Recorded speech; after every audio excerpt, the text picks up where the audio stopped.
Scientists often have to pour exact amounts of chemicals into containers. If you need to measure 1/3 of a liter, but the labels on the container are in sixths of a liter, you need to know how to make an equivalent fraction. Equivalent fractions are fractions that represent the same part of a whole.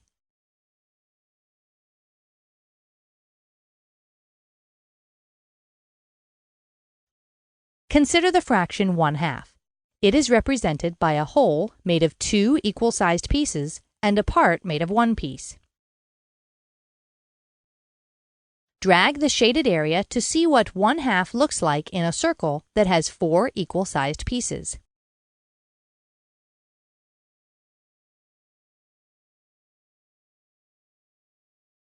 The same area now represents the fraction 2/4, because the part has 2 pieces and the whole has 4 equal-sized pieces.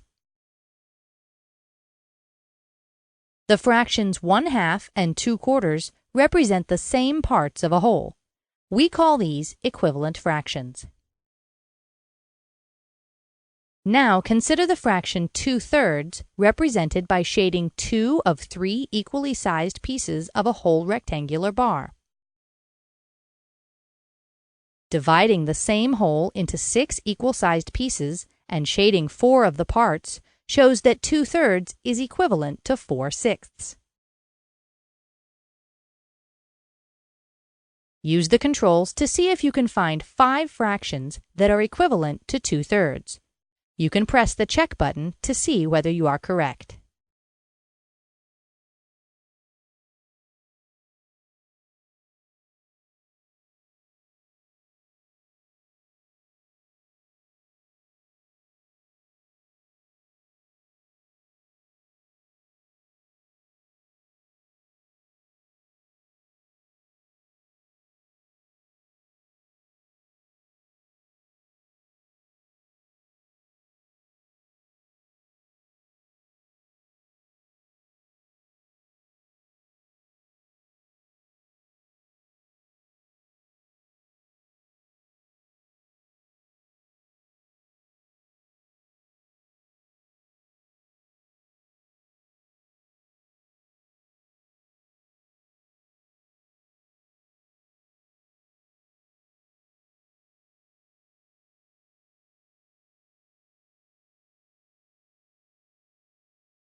The first few fractions that are equivalent to 2/3 are 4/6, 6/9, 8/12, 10/15, and 12/18.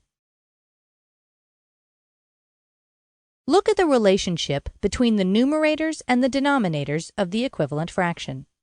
Do you notice the pattern?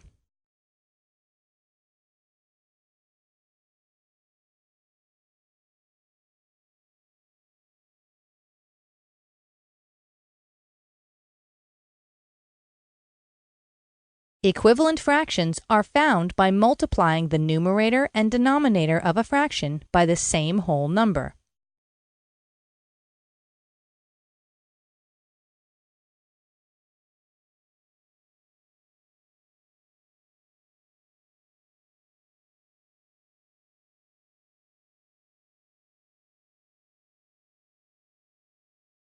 Use the controls to see that an equivalent fraction results always and only when the numerators and denominators are multiplied by the same amount.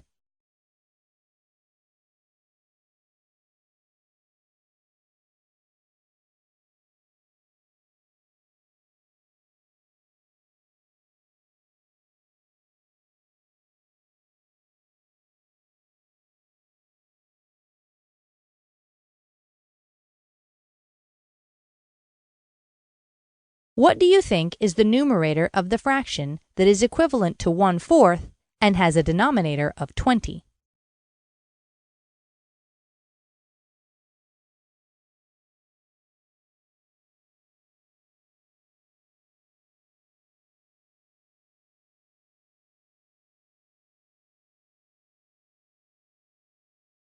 Notice that the denominator of 4 is multiplied by the number 5 to make the denominator of 20.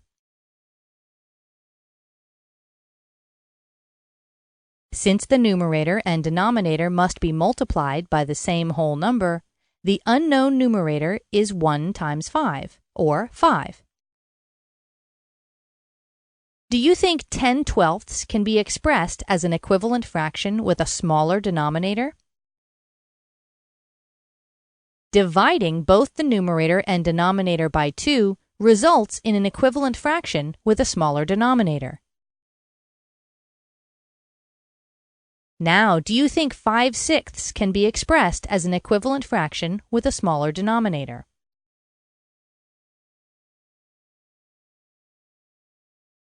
If you tried to divide by 2, the new numerator would have a decimal.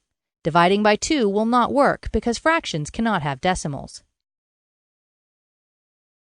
Notice that 1 is the only whole number that will evenly divide the numerator 5 and the denominator 6. This fraction is said to be in lowest terms.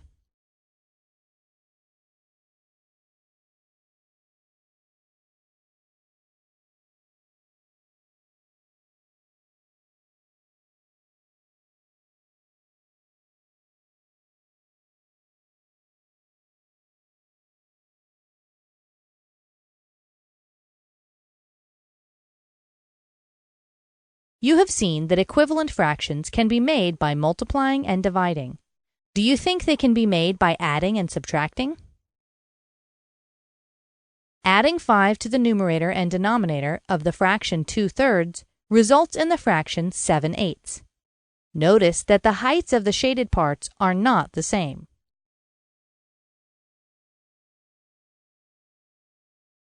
Equivalent fractions can be made by multiplying and dividing the numerators and denominators by the same amount, but not by adding and subtracting.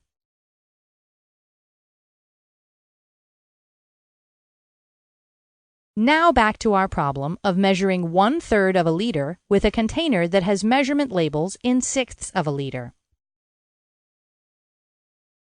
To solve the problem, we need to express 1/3 as an equivalent fraction with a denominator of 6.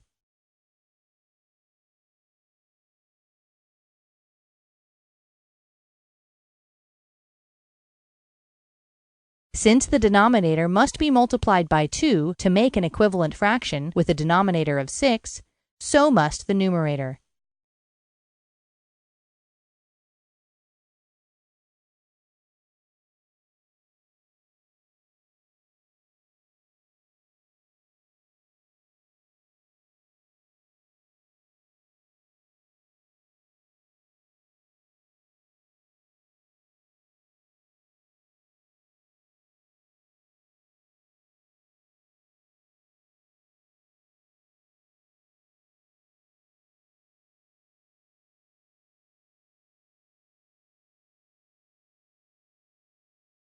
To measure 1/3 of a liter with a container that has marks in sixths, pour to the 2/6 of a liter line.